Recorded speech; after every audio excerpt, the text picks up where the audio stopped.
How's it? Welcome along to Better's Garage. Today we're going to talk a little bit about wiring and how to wire up your race mower. Now there's lots of different ways you can do it. You can do all sorts of WESI things with different switches and all that sort of thing. I'm going to show you a relatively basic way to do it. And so what I thought I'd start with is a little bit of a plan so you can see what we're looking to do. So if I bring this around here, this is a really basic plan. We have positive at the top of here, and this whole line across here is positive. So this is basically the battery positive, and then the bottom here is the battery negative, okay? So the first thing we want to look at is to start the engine. We've got a starter motor here, we've got a main power wire that comes into a solenoid and then comes to the battery. To make this work, we need to have a starter switch. When we engage the switch, the power flows through here, energizes the solenoid, and it engages this so we get the starter motor cranking, and this goes to earth, okay? So to start a motor, main wire through to here, which is a solenoid. There's two sides to the solenoid. The other wire comes off the other side. Power wire into one side of the solenoid, earth to the other. Switch on, engage the solenoid, makes those wires connect, makes starter motor go. Okay, so that's the start thing, and I will show you this actually on the mower, but this will give you an idea. And then we've got the charging system. So depending on what sort of mower you've got, you'll have a wire coming off the charging system, and that wire basically comes out. A lot of them have got diodes in them, okay? So the little diodes in there, that's the wire you're looking to, and that just connects straight to the battery. So whenever this is running, it creates a charge, it comes out here and charges the battery. The third thing you need is your kill switch from the coil. So this is what a coil generally looks like, and it has this wire here. This wire here is this one. It comes through into your kill switch, and then the other side of the kill switch goes to earth, so that when you normally have it with the little plug in, it's closed. As soon as you pull the little plug out, it's open and it kills the motor, okay? So again, I'll show you this actually on the mower, but to make it as simple as possible, that's all you need in your mower. You need a kill switch going through to your lanyard. You need a charging system if you're running one, and you need a starter, and that's about it, okay? So I'll show you a little bit about the connectors and things that we use. So I'll get rid of this, put it over here. So I was going to show you different types of connectors you can get. Now, most of you would have seen this sort of setup where you have crimp connectors of different types, okay? So just to show you, you want to make sure you get yourself a decent set of wire strippers. So I like these ones. These are the ones that work best for me. And then all you have to do is, with your wire strippers, you put it in there, you get a little bit outside, and it strips the wire off. You give it a bit of a twist.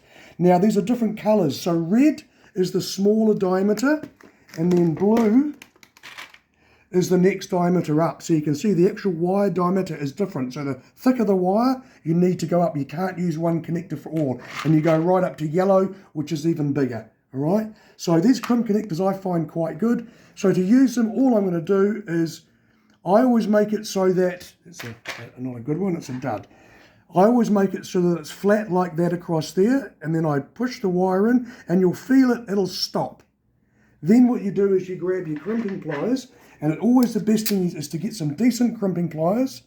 You put it into the red bit. You see it's got the red there, and then you give it one squeeze, and it releases, and then you have a decent crimp that's not going to come off, okay? So if you're going to do crimping, use decent crimping pliers.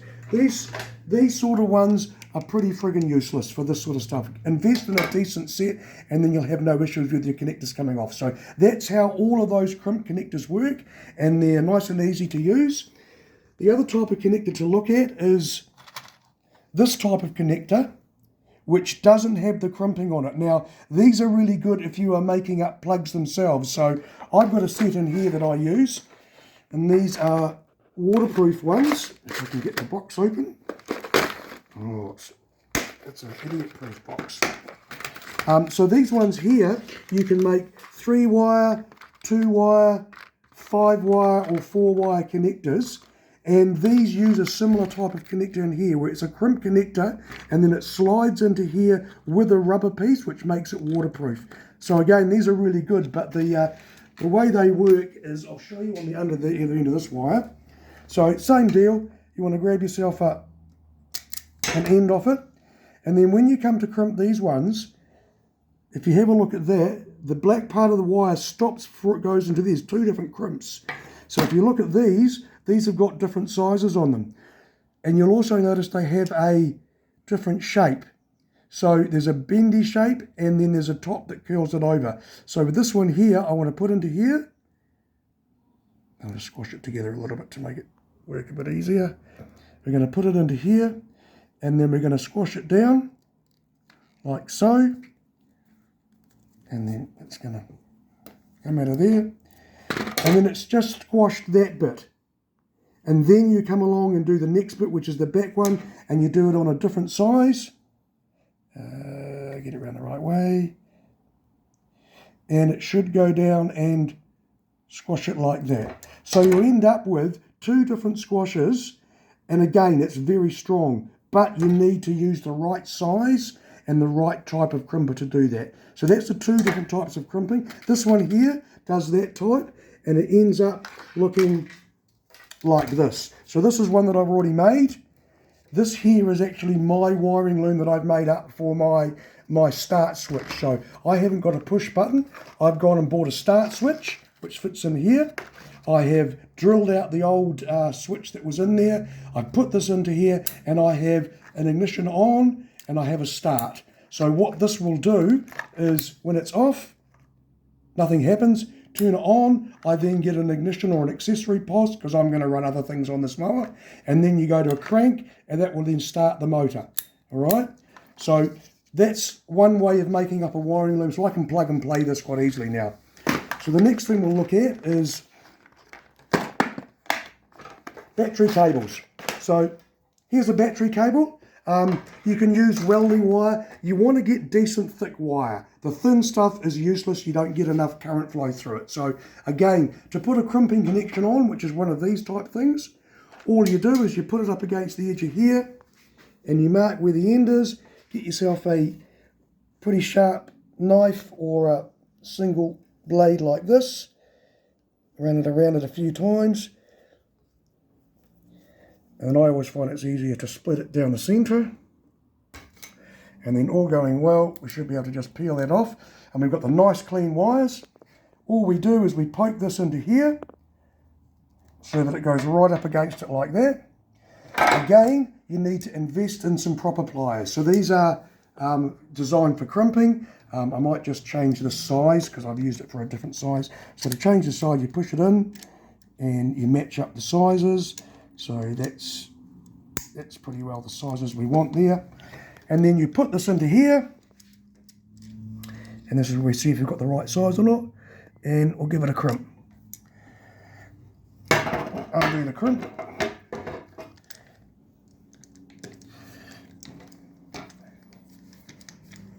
Okay, so that's done one nice crimp there.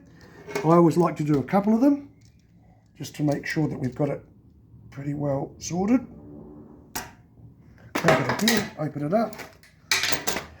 And then we have a nice crimped connection on the end of it. Now what I always do after this is I get some heat shrink like this, and I'll just grab my little cutter and I'll cut it off just to show you. There's different ways you can do this. I tend to just get a bit of heat shrink, slide it over the end of it just so it looks nice. Put it to about the end. Now I use one of these. You can use a heat gun, but I find these are pretty easy and pretty quick to do it with. And then you end up with a nice looking cable that's ready to go for your next part of it. The other thing that you can do is buy this stuff. It's a little sheathing. You can get in different sizes. This is 10mm, but you can get up to whatever size you like. And then when you've got your wires, you can do like I've done here. And you put a nice little covering over the outside of it so it looks nice and professional, but a heat shrink at the end, good crimping terminals, all protected and looking nice.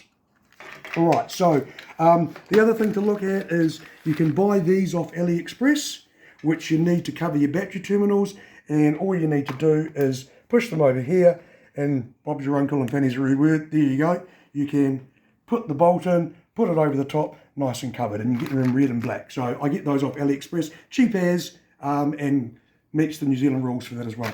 The last thing to talk about is these little things, which are a solder crimping wire. And I'll just give you a quick demo of how this works. Strip both ends of the wire that you want to join. I think it's a good idea to actually twist them together. Hang on, we'll put this on first. Put this on. I think it's a good idea to twist these together first because you get a slightly stronger connection.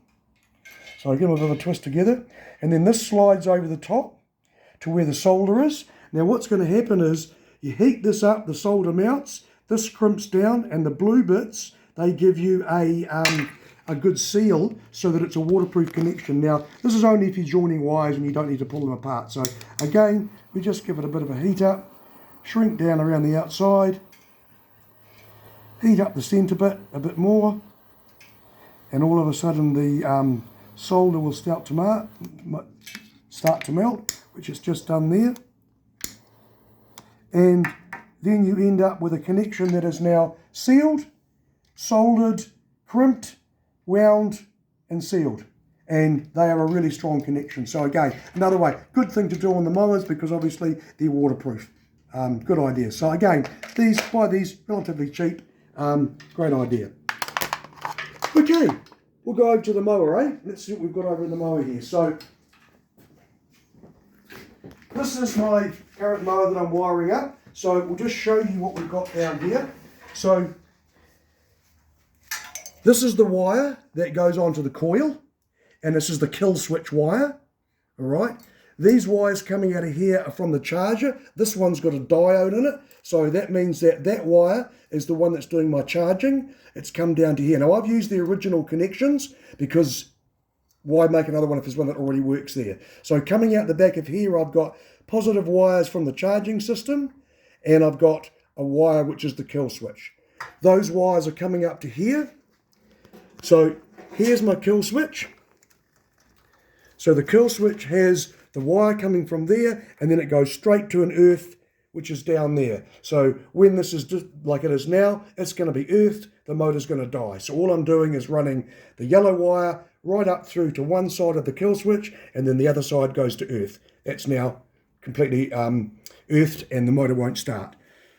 This thing here, this is the solenoid. Now I used to buy cheap solenoids, but I found that they would give me no end of grief, and they would fall apart and just play up. So I bought some relatively grunty solenoids now, and they don't seem to play up. This is rated to about 300 amps. The way this works is we've got this wire down here, which is the main wire that comes from the battery, and I'll show you where the battery is in a moment. The battery comes up to this side, and then it comes through to this side and goes straight through to the starter motor. So this is like the diagram. We've got battery to there, but it doesn't come right through. When I get this switch and I plug it into the harness here, when I now crank this, if we had a battery into it, when I now crank this, it's going to put power into this side of the solenoid. This side is earthed, the green wire back up to here. So it's going to go power, earth, turn on, close the connections in there, and then it's going to bring the power through and run the starter motor. All right, so that gives us charging, starter motor start, and the kill switch, which is all you need. Now in this mower, yes, I'm running a fuse box up here, and I've taken the fuse box from the other side through my ignition switch. So when I turn the key on, it will actually energize this so I can run different powers off it. But that's because I've got other things I'm going to run on the mower. You don't need that. All you need to run is this situation here. Now, the battery in this one is actually in the back here. So this is where the battery is, and this is where the main power wire, starter motor, the main battery wire. So the battery wire will have a terminal on it, connect to the positive, and then I'll take a negative from here, and I'll probably put a riv nut or something in here, and put a negative onto here so it goes straight to the earth. What that means is the body is the earth, that goes to the positive. It hides underneath the seat so you can't see it, and away you go. So hopefully that gives you enough information about the wiring. It's relatively straightforward. The twins are a little bit different. Sometimes they've got different kill switches on the wiring, but effectively all you need is you could take this away and put a start button here. So you just press the button, energizes the solenoid. You don't need 2 wires to it, energizes the solenoid, and then the starter motor would go. Kill switch straight from the coil, and then you obviously just need the charging if you're running it, which will go back to the battery connection as well. So yeah, there we go for starter motor and wiring up your mower. I hope that gives you a bit of an indication into some of the wiring you can do.